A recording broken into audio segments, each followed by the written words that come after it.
Welcome back to The Healthy Butcher. This is a chuck of beef. Chuck is basically the front shoulder of the beef. Right now it's hanging upside down, so it kind of looks like this right now.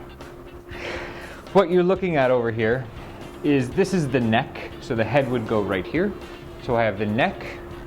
This section right here is known as the blade. This area here is known as the crosscut.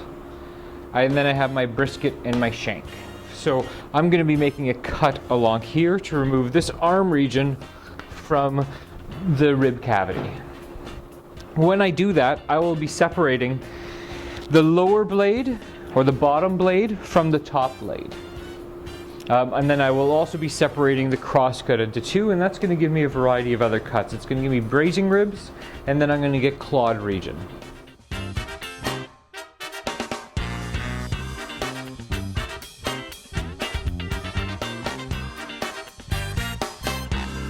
What we have here is the arm region of the chuck. On the chuck, we've got a number, or on this region of the chuck, we have a number of cuts. A lot of them are really nice tender cuts. So, this muscle right here is known as the Petit Tender. This is known as our pectoral. On this side over here, we have the mock tender. And on the other side, we have the top blade. We can kind of see the blade bone right here. So before we had the bottom blade that was sitting underneath the blade bone. So the muscle sitting on the top part of the blade. We have the mock tender. And then we have the flat iron. This over here is the clod, and the clod is basically the bicep of the beef. I have the shank, and then the rest is trim.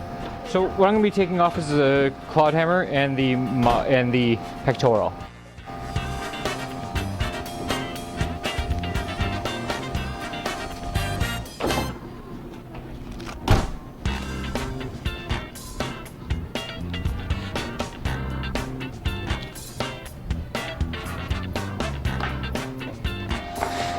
So here is that Petit Tender and pectoral region that we were talking about earlier. This is the first thing I pulled off.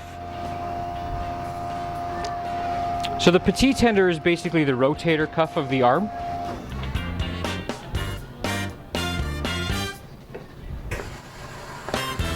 This muscle is very, very tender.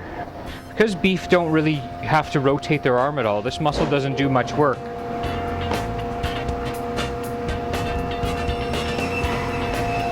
Okay, so this is the Petit Tender, and this is a very, very tender muscle. Obviously, the beef have no reason to use this muscle to rotate their arm, so the muscle lays more or less dormant, which means that there's not going to be a lot of connective tissue holding it together.